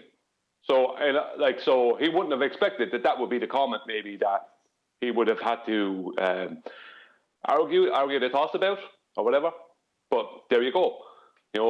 That one simple little comment like that can just, open up a whole conversation about, hang on, how do you know that for certain? What do you know about that? What do you know about the process used to come up with that claim? Things like that. Right. So. And that can be quite scary. I get it. But to be honest, I want that air of mildly intimidating to most people. I've got no issue with the show having that, be the general, well, you might not want to go there because you might have your ass handed to you, even if you are a flat earther. Yeah, I've got no issue with that being the general impression that people get from the show. Yeah, you do have to watch what you say here. Words are important. Words have meanings. Watch your words. Use your words carefully. Yeah, I agree. Yeah, it's a good thing. It's a good thing. I mean, I'm not saying SC Montreal complained about it. I'm just saying, I don't know his thoughts on it. But it's a good thing, because nothing is left out there as just a kind of an empty claim without backing. Indeed. And with that, I'm going to say, if you are watching this on either Nathan Oakley 1980 or Nathan Oakley Premiering Streams, then stay tuned, as there will be an after show to follow. Unfortunately, though, if you are watching this live, this is where we bid you farewell. So, a huge, massive, enormous thank you, first and foremost, to both Discord and G+ panels for making today's live show possible. And, of course, a massive thank you to all of you for liking, commenting, sharing, subscribing, hitting the thanks button, and all that good stuff. Once again, stay tuned if you're watching on either Premiering Stream. I've been Nathan Oakley, and I will see you all in the next video.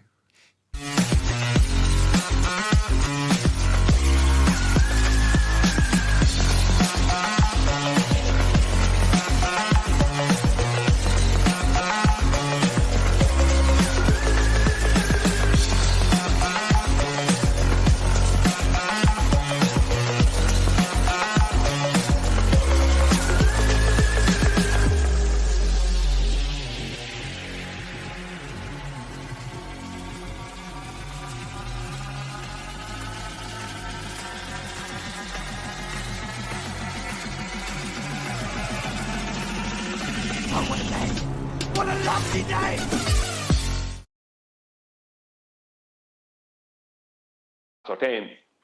A lot of people don't understand the elevation argument, the elevation angle argument. It's like, just study what a triangle is and study what a sphere is, and then just see if you can put that triangle standing on the sphere and everything to be kosher. Do you know what I mean? It won't. That's the point. Elevation angles are right angles. Just study what a right angle triangle is. Try put that on top of a basketball, get a right angle triangle. Try standing on top of the basketball, let go of the right angle triangle, hold the basketball steady, and see what happens. What happens is it'll fall off.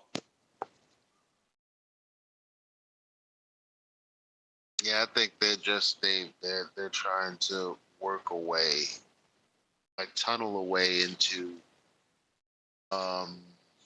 fallacious logic, and they're gonna settle somewhere, like they did with the Black Swan. Like, refraction is not inadequate response to, have you seen the Black Swan? Have you heard of the Black Swan? Oh, I heard that the rebuttal is refraction. That's like, no, fam. That's no. So it's like the same situation.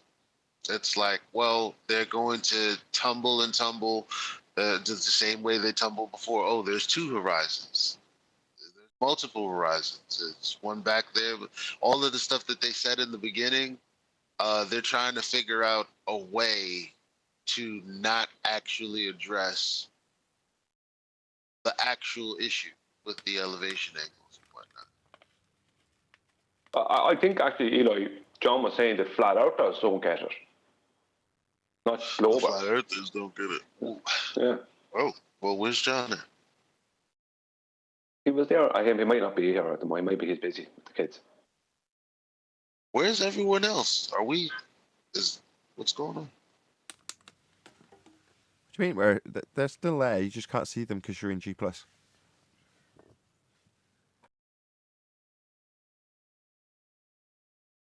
See? Did you hear them? They were all really enthusiastic to let you know they were here. No. Yeah, man. There's only 22 of them. I mean, You know, they know their place. You know what's funny? I wanted to say it earlier when you were asking about any viable hypotheses from the fields of cosmology, astronomy, or astrophysics. How come there is no field of science on gravity? How come there's no specific study of gravity? Because they wouldn't have a phenomenon to study, eh? You know, where would they start? They'd have to start by begging the question. It's funny, like, because gravity is such a big part of the heliocentric model. There's nobody who's a PhD in gravitology or something. You know, there's no gravologists out there. No, there was the guy that Flat Earth Shepherd. Who's the guy that pinned down a PhD? But he was supposed to be a gravity expert. I can't remember what I don't know the name of his field, but he was certainly pegged as being Mr. Gravity, studying gravity. What was he studying? I just said I can't remember. I'd have to check. The guy's changed his name. He keeps changing his YouTube name as well. Yeah, but that's my point. Like, he wasn't studying gravity. You can't study something that you can't observe. You know what I mean? That's my point. There is no... You don't get a PhD in gravity. You might claim yourself to be a gravity expert, but you don't get a PhD in gravity. There's no specific study of gravity out there where someone can get a PhD. No, there was. That's what he was being paid to do. His field was specifically to study the gravitational effects on exoplanets or something like that. That was what he was paid to do. Yeah, but he can't do that. I get your point. I should just agree with you first. Even though he might be in a field where he can obtain financial reward for claiming to study something that has no phenomena to study. So the way he's got around that is pushing it out to the lights in the sky and talking about their gravity, Brian. Because then it's not so obvious that there's nothing to study. Yeah, but that's just one guy, let's just say, right? I understood that. I understand that magic trick, right? And I understood when you said exoplanet, why it was going to be that. He wasn't studying anything local. And all he was doing was, and he wasn't even studying anything far away either, because that's not there.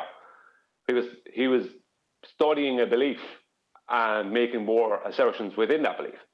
But if I go to university, where in any science department of university will I be able to do my PhD in gravity?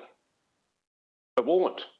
Like, you can become an astrophysicist, you can become a biologist, but you can't become a gravitologist. You know what I mean? Why is this big super glue that such an important part of the heliocentric model? Yet you can't be an expert in that. You can claim to be an expert, but you don't have it on paper that you are a PhD in gravitology. Not that I'm aware of. I have never heard of anyone or any university offering that.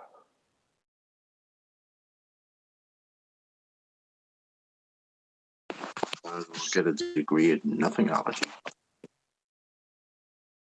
Yeah.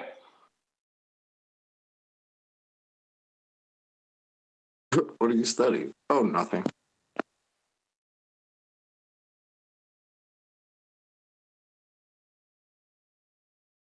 Yeah, what do they study? I just told you, exoplanets and stuff that's not local. How do you do that? You look at it with the telescope, and then you basically interpret what it is you're seeing and write a science fiction story about it? Yes. Basically the same thing we've covered for the last 7 years, yes. Cool, I could do that. I'd probably be much more eloquent at it. We know, that's why I said for the last 7 years, because that's where it began with Arwin wanting to get his name on some of the nonsense rhetoric once we all figured out that it's just a story and you can change the story any way you like, as long as you can mould it in the model.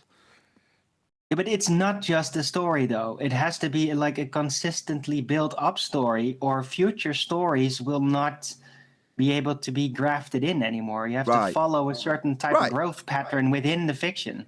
So if you're studying gravity like that dude... That's non-canon, bro. Exactly, you're a continuity expert.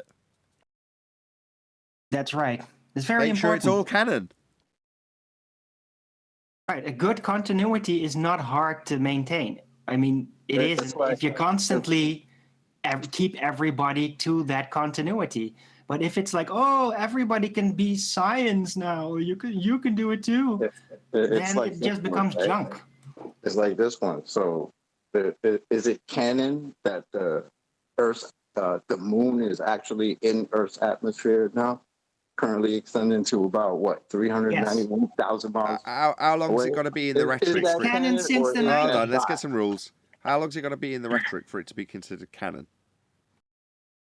It doesn't need any time. It just needs to be declared. It was declared in the late 90s. Correct. We all caught up very late. Correct. But That's was correct. it declared by the same people that came up with the canon story? Yeah. So, but Then your it could question, be included in the canon. your No, question's but about. it was a refinement of what was already there. That's correct. They just Also, figured out, oh, the gradient just moves on a little further. It's barely even considerable atmosphere. It's just there's still some gas around the moon from Earth. That's it. That's all. that's right. I would say that's canon. I mean, the second law of thermodynamics doesn't apply to the Earth. Therefore, having an extended distance beyond the Kármán line that incorporates an atmosphere at 250,000 miles, I'd say that's canon. So then, what's the point of the Kármán line again? Then Well, it's arbitrary. There isn't isn't it? any. Even they say it's arbitrary. It's just like the Van Allen radiation belt. They're just like, oh, we need to say something about this to show our expertise. So they just make up shit, See? and That's then what they're you suddenly need to stuck do. to that shit they made up. You need to take a page out of Van Allen's book, and then come up with that kind of nonsense. You see, Van Allen knew how to come up with nonsense and get it into the rhetoric.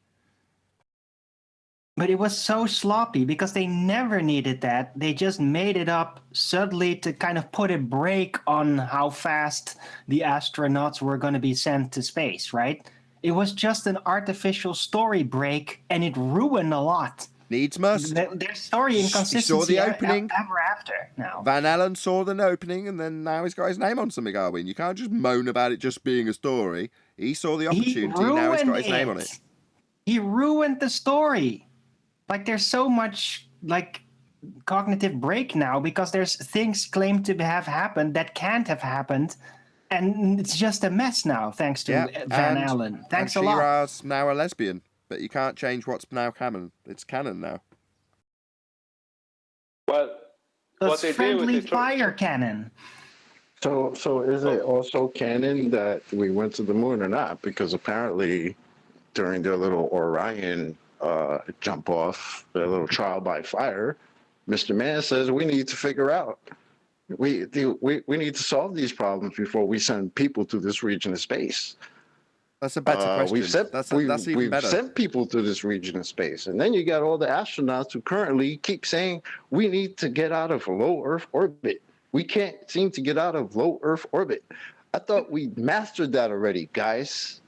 What's going on? That's a better question. Yeah, though. wait, like, didn't you go to the moon? Oh, yeah, I did.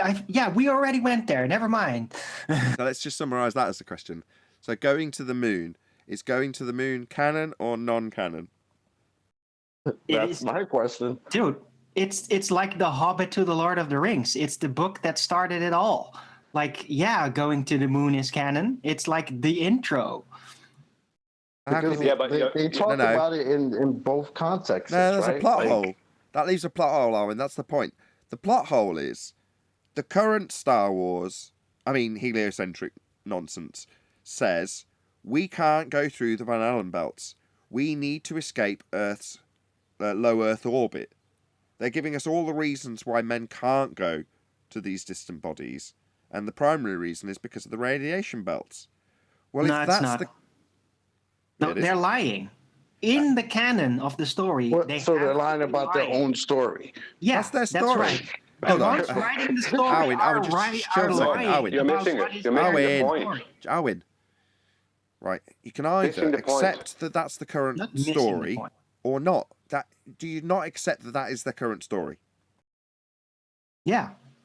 That's not. And the only solution is that they have to be lying. The ones writing the story are lying about. We're not trying to establish what they're that. saying is Oh, out there. God, Why Arwen, do this is why getting can't I frustrating. finish a sentence? Yeah, because we're not trying to establish whether or not they're bloody lying. We're just trying to establish which part of the story is canon or not. You're all missing the point. No, we're They said that They said that the atmosphere extends out to the heliocentric moon, and we can't get out of low Earth orbit. Yeah, but Arwen's saying that's not atmosphere orbit. It's just. Yeah. Arwen's denying that as being the story, when what we're really trying to establish is, based on that being the story, which it is, does that leave the moon landing as canon or not?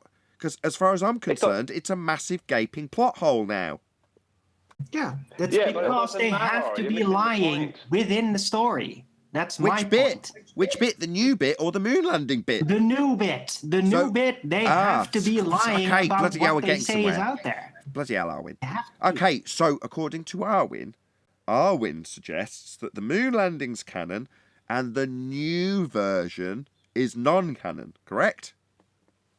Correct. Fine. You could have said that in the first place, as it would have been a direct answer to the question Chocolate asked. But there we go. Fun. I like to give context for the answers that I give to questions. Anybody without else? being interrupted, by the way. Yeah, thank you.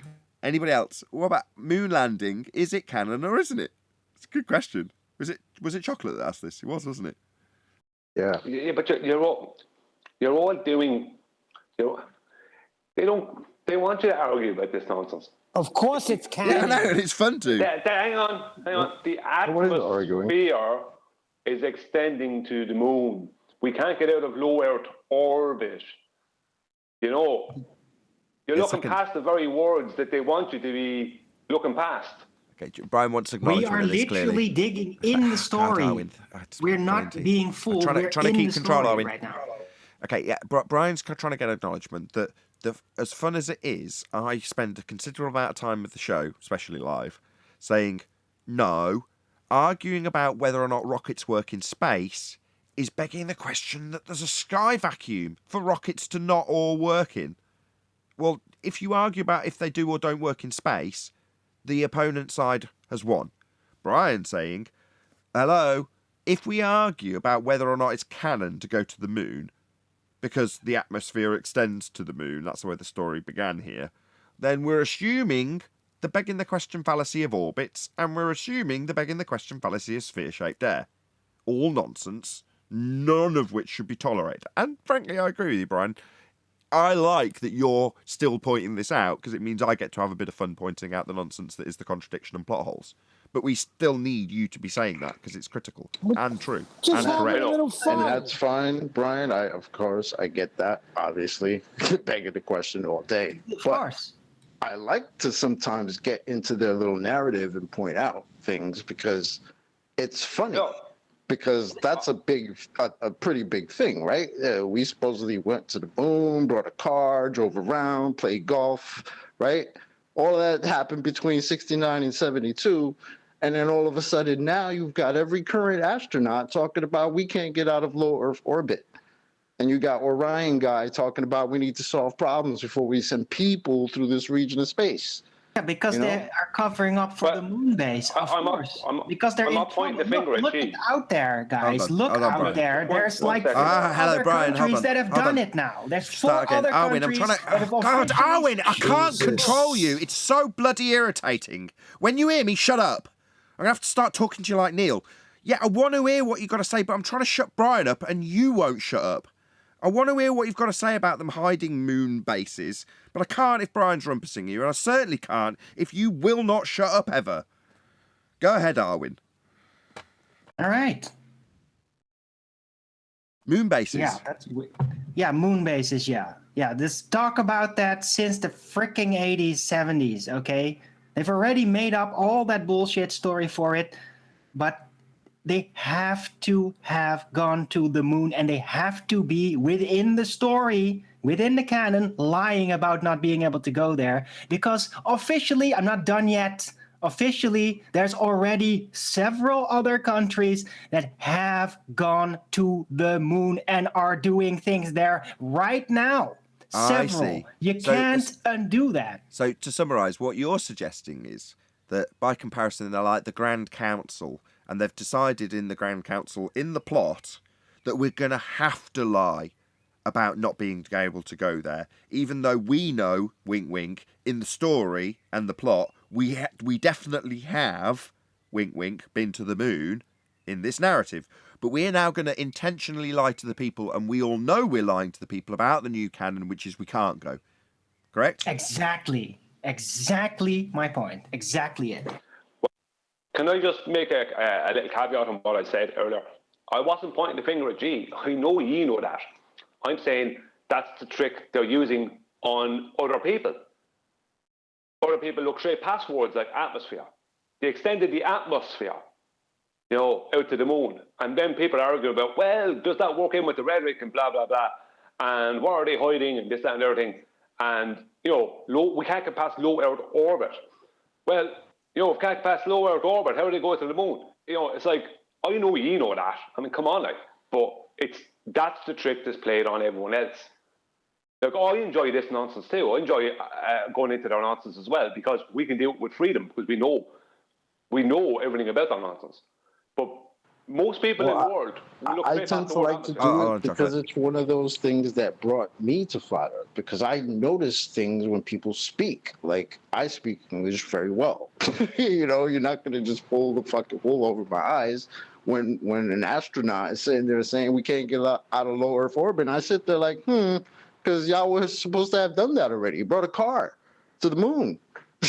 You drove around. How are you saying now we can't do this? We don't do that. We don't go backwards in technology. It's just not something that happens. I think Arwen has point that out. Arwen has beautifully tied this all together, because according to Arwen Chocolate, if you are now in this narrative taking the position of a normie who questions it in that way specifically, then it ties back into Brian's point. If the narrative is to lie about going there, and it generates this conversation that you're postulating about the questions that raises as a normie, then it's keeping you in the paradigm that Brian's objecting to, tying it all nicely together. So it is an interesting question, and I think Arwen's got the most interesting answer, which is to say, well, if the public are led to believe that no, NASA are now lying, but lying that leaves you with a paradigm that still begs the question of space and everything, and just questions the storyline of NASA, not space. Which is Brian's point. Of course. You can't question space. It has to be there. Nobody can live without it. It's just like Interstellar, right? That's when they sat the dude down and told him, we were lying about the moon landings, right? They lied about that, but what was the whole movie about? Going and finding a wormhole by Jupiter and shit. It's like, what are you talking about? Been a few, hasn't there? Right, but like they Joe weren't Rogan. actually lying about the moon landing. They're lying about not have being gone there. That's the real lie that's now unrolling within the canon. Yes, that's correct, Darwin. I was just about to go on to that with Joe Rogan disseminating that nonsense too. Who was the guest they had on that was postulating that they had to lie about the moon landings. This is the basic narrative. Because they did do a secret mission to the moon, found bases on the dark side of it, couldn't tell us about it, so had to fake the whole thing with the crappy slideshow that we got back in the 60s and 70s. So we did go to the moon, we just didn't go in the way they said we went. And now they're trying to cover that up by, according to Arwen, lying about not going at all, so that people question the narrative of how we went to space and what they might be doing in space without telling us, because they're saying we can't go. Right, and that's why they had to make... Hold on. That's why they had to make the mock-up moon landing setting that gave all the light problems, because they couldn't show us the real thing, because that was really, really classified. So they had to emulate a moon landing, and that's why they used the hobo fortress and all that. They just had to kind of rush that, because they didn't expect that they would have to go and fake all that at the last minute. Right, I've just looked that up. Really, really classified. It's like the highest designation of classified there is. Yeah, who was that guy that used to talk about that all the time? The same guy with the face of on Mars. Remember that? What was his Never name? gonna forget that. Hoagland, Richard, something like that. Richard Hoagland. Richard Hoagland, yeah. And he used to talk about the face on Mars all the time and all these structures. And then at one point he started talking about the moon and how they were glass structures on the moon. Yeah, the tubes, the glass tubes, old The glass civilization tubes railroad and tubes. shit. Is this what you guys were into in 2012? Yeah, I man. listen. I won't even lie. I listened to a lot of that stuff because I found it interesting. Like, but to me, it was always like it's always just a story, a cool story. But I just waited for it to come for some type of fruition, and it just never did. Just like everything else with NASA and space and all that crap. Just like the best I get is CGI on a screen. Well, I got that from NASA. And a cool story, bro. Just like the whole teleport station and all that. NASA used to disseminate that too. So I used to watch back in those days Science at NASA. So I was a full-on globehead. And what they would do is like the Sun or some rag newspaper will comment on some bigger story from a different perspective. That's what Science at NASA used to do. They'd say, for instance, this Hoagland guy, they'd go, oh, Hoagland has taken our picture of this structure on Mars and claims it's a face. Isn't that interesting as a tabloid-esque story that we can report on as NASA? Because it's a way of us disseminating our information via a third party as we comment on what they've said about it and how that's for you to amuse yourself with. Look, it does look a bit like a face. So I got that story through Science at NASA. Does anyone remember the photo of a giant robot that was several miles high, a huge, or maybe many miles high, that they took a photo of on the moon next to a base, an alien base? No way. Iron Giant. Yeah. It was like a 90 mile high giant robot, a 90 mile high or something, giant robot. No, that was just prior. It was about that point I switched off from all that. But yeah, huge. I think it was 90 miles. I've never seen that. Sorry, what? Yeah. What? It was Gundam 1, wasn't it? That's the first thing I thought. Was they found a Gundam That was on the Japanese. that was the Japanese moon, guys. Oh yeah. Who is this? Give us some more info on this, Brian. Who's taking pictures of 19-mile-high robots on the dark side of the moon next to bases? This was a claim that came out. This is one of these things that came out that NASA had photographs, I think it was, of this. I think it was not 19, but 90 or more mile high robot built by aliens, and it was near this base that was also an alien base. Wow. It was this monstrous robot. Yeah, you could see it kind of walking, and how they determined his size. I take it was a he, right? Was because was due to what did they use? Angles. They knew the size of the moon, and him in comparison to the size of the moon and the angular size, that he had to be 19 miles high. It's just a monster. So let me get this straight. To calculate the height at 19 miles, they did an elevation angle measurement of the robot. Yeah, 90 miles. Not 19. 90. Yeah, what an absolute joke. They did an angular size measurement of the robot in comparison to the angular size of the moon. And they determined that the robot, I think, had to be 90 miles high. On that ridiculous note, I'm going to say another huge, massive, enormous thank you to both Discord and G+ panels for making today's after show possible. And of course, a massive thank you to all of you in either Nathan Oakley 1980 or Nathan Oakley premiering streams for hopefully smashing the super chat, liking, commenting, sharing, subscribing, hitting the thanks button, smashing the PayPal link, and all that good stuff. I've been Nathan Oakley, and I will see you all in the next video.